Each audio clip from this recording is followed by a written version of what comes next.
You're detaining me. I'm not detaining you. So you just said to me I'm not going anywhere at the minute. Listen, where do you intend to go next? Because I'm just going to follow you, right? All right, guys, here we go. What you're about to witness is a classic confrontation between lawful public filming and authority that doesn't like being questioned. A man stands calmly in a public space, filming council buildings. Perfectly legal, perfectly within his rights. No crime, no chaos, no threat. Yet almost immediately, suspicion replaces logic. An officer approaches, not with curiosity, but with interrogation mode switched fully on. The issue isn't behavior, it's discomfort. The camera becomes the problem. And in today's world, when someone holds a camera and refuses to bow their head, it rattles egos. This isn't about safety yet, it's about control. And from the very first exchange, you can feel it. This isn't going to be a friendly chat. This is going to be a test of rights versus authority. I'm just wondering what you're doing. I've just explained to one of the civic enforcement officers I'm filming. What are you filming? Anything I can see from public. Right, and is there a reason behind that? It's for a story. Right, okay, can I take your details, please? What would you like my details for? Because obviously in the interests of public safety and everything like that, when somebody is out filming and having a look around public buildings, right, we have a duty of care, right, to check you out. What, a duty of care to whom? To the general public. I'm part of the general public? Yes. I don't have to give you my details then? Right, I can just get other people. Well, other people, I'm still not obliged to give you my details. I'm asking because at the moment, I don't know whether you are committing any criminal offences in this area. I'm certainly not. This gentleman is out filming and is pointing up, looking at all the cameras, and obviously in light of... Identify the cameras up there? In light of... I'm not filming that. I'm filming up there. I was filming up there when this lady approached. The officer demands details, claiming uncertainty about possible criminal offenses. But here's the reality. Uncertainty is not reasonable suspicion. The man calmly explains he's filming cameras and public property from a public place. Completely lawful. No justification required. Lawful activity does not need to meet an officer's personal approval checklist. But instead of acknowledging that, the officer leans on public safety and duty of care. That phrase sounds powerful, but it's being stretched thin. Duty of care doesn't grant roaming powers to harvest names from anyone holding a lens. There must be identifiable risk, not vague discomfort. And here's the key moment. She admits she doesn't even know if a crime is being committed. That's the turning point. If you don't know of a crime, you don't get to demand compliance just on the off chance something might exist. What's the issue? There isn't an issue. I'm just wondering why he's filming public buildings. Yeah, well, I'm perfectly entitled to film anything I can. Hang on, wait a minute. I'm perfectly entitled to film anything I can see from a public place, including council buildings that are owned by the public. Okay, we have concerns about public safety. And your concerns are? We don't know who you are. That's and what not a concern. Links it is. It isn't. In the day and age that we are in. Are you accusing me of being a terrorist? I'm not accusing anybody of anything. But do you have reasonable suspicion to believe that I'm up to anything other than? I don't know what you're up to. Go on to Google filming in public. It'll and even legislation. Tell me what I need to do. Right. Well, don't tell me that I need to give my details when I know that I don't. I'd like you to move away from this area, please. Otherwise, you need a section 60. You need to remove somebody from an area without probable cause. You'll need a section 60. Well, I'm concerned for public safety and what you are doing in this area. Well, I've told you what I'm doing in this area. Well, you need to move away from here. Then comes the shift. The second officer arrives, and instead of resetting the tone, the mindset hardens. Now filming a council building is treated as inherently suspicious, not because of actions, but because it feels out of place to them. That's assumption, not law. Identity becomes the obsession. We don't know who you are, but not recognizing someone is not grounds for collecting their details. This isn't a checkpoint. This isn't a restricted zone. This is a public street. Then comes the subtle escalation, the day and age we live in argument, the unspoken terrorism implication. Elevated threat levels do not magically transform lawful conduct into criminal suspicion. Rights don't shrink because times are tense. And when discomfort becomes the driver of enforcement, objectivity disappears fast. The side of the road, that's all right. You've obviously got nothing else better to do with your time, have you? Well, that's not your concern. What I do with my time is nobody's concern but mine. Fair enough. Okay. Can I ask you to identify yourself? You haven't got any numbers on your pellets? 1,000. 1,000. And name? Sarah Bainbridge. And yours? 2629. You're also on body cam. Yeah, that's fine. And you're based here? Yes. Yeah, excellent. Well, I'm based out of Darlington. Right, okay, excellent. Hello there. Oh yeah, you're Hello. This gentleman is filming. He's now refusing to give any details, and I'm not obliged to.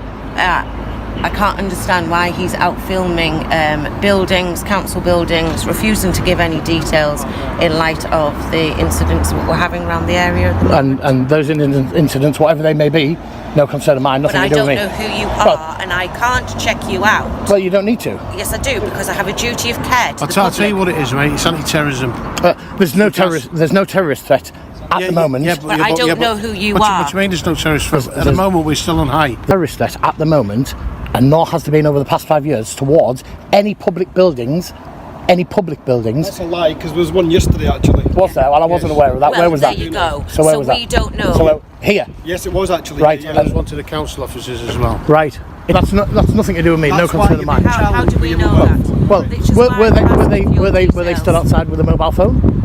Look, we're not getting into this. Well- I am now asking you to leave the area because I feel that you, On what grounds? because you are alarming the public. No. Which section of the law? You give me the section of the law, I'll quite happily move. You just need. Beg your pardon? I'm just a I never said one word. you liar. We're filming you as well. That's fine. It's public. Just stand It's here perfectly until you okay. move out of the It's way. okay, perfectly okay to film in public, which is what I was explaining to your colleague. You gave me your details, and I could Right. So be happy that there is my nothing details. untoward. My details won't give you any other information. I would like to check you out so that I am happy that I can leave you unattended on the side of the road. Now frustration creeps in. Personal jabs replace professional dialogue. Haven't you got anything better to do? That's not public safety. That's ego talking. When incidents in the area are mentioned, they're used like a blanket to spread suspicion. But crime nearby does not transfer guilt by postcode. Holding a camera doesn't make you responsible for someone else's actions yesterday. And then finally, the heavy word gets dropped. Anti-terrorism. That's the escalation card. When ordinary reasoning fails, wrap it in the strongest label available. But here's the flaw. There's no evidence linking this man to anything beyond filming buildings. You cannot inflate discomfort into a national security concern. That's not policing. That's panic dressed as authority. You've got no actual reason other than curiosity as to why I'm filming to be stood here I want asking. to know who you are Well, to make sure. I don't have to identify myself, and you're well aware of that. I know the law just as much Very as you. shortly, I will to prevent a breach of the peace.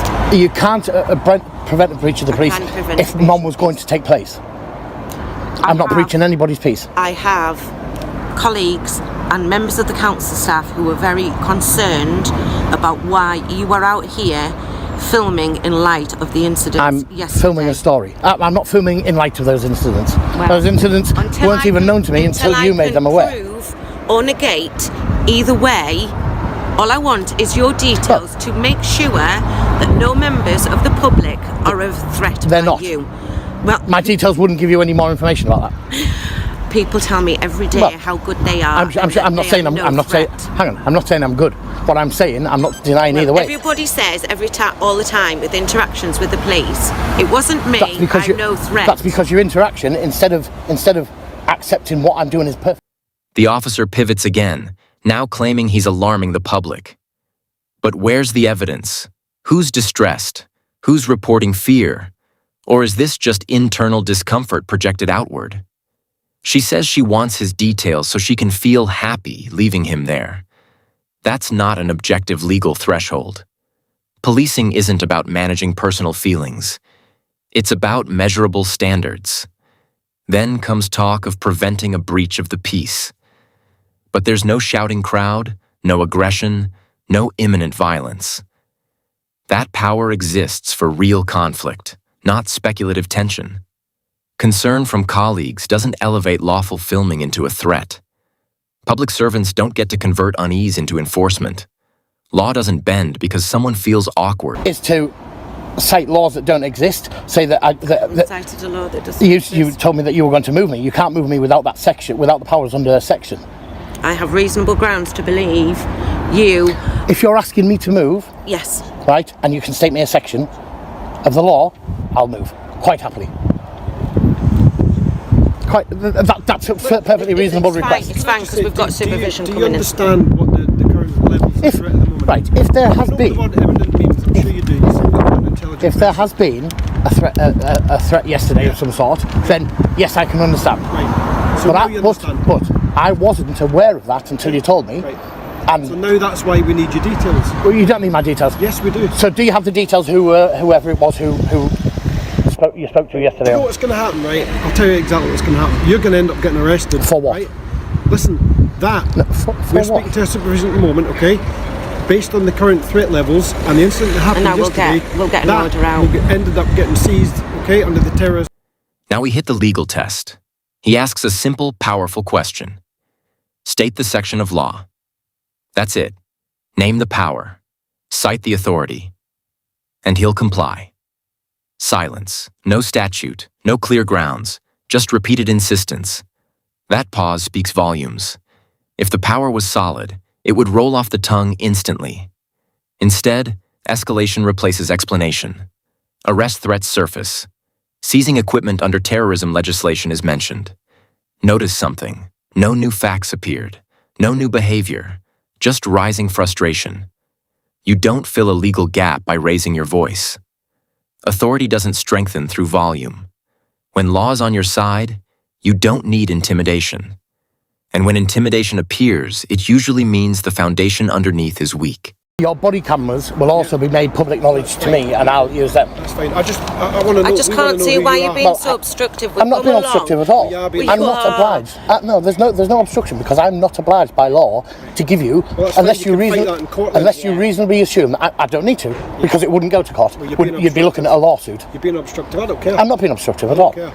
Refusing to give my details when being asked is not an Listen, obstruction. You've asked for our details, okay? Because I'm, as a member of the public, and you've been civil servant, you are legally obliged to give me those details upon request. You've obviously got nothing else better to do. Well, but that's my concern, not yours. Yeah.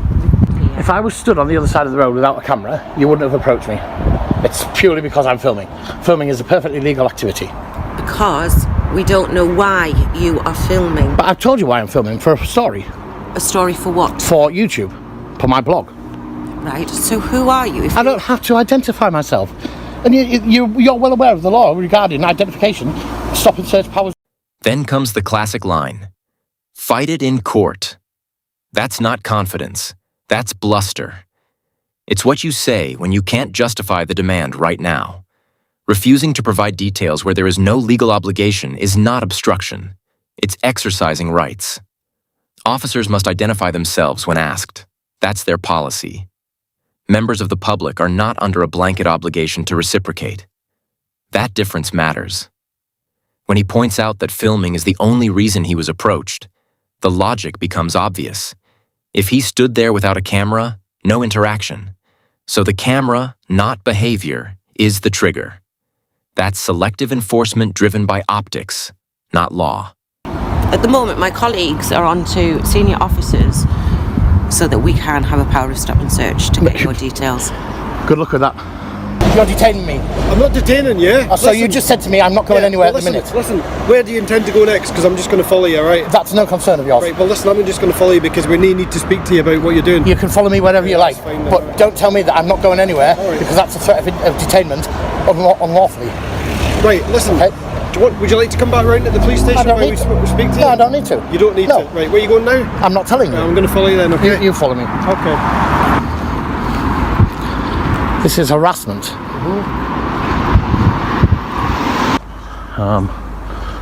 Yeah, so anyway, I went in to see him and basically fobbed me off back to his offices most of the way.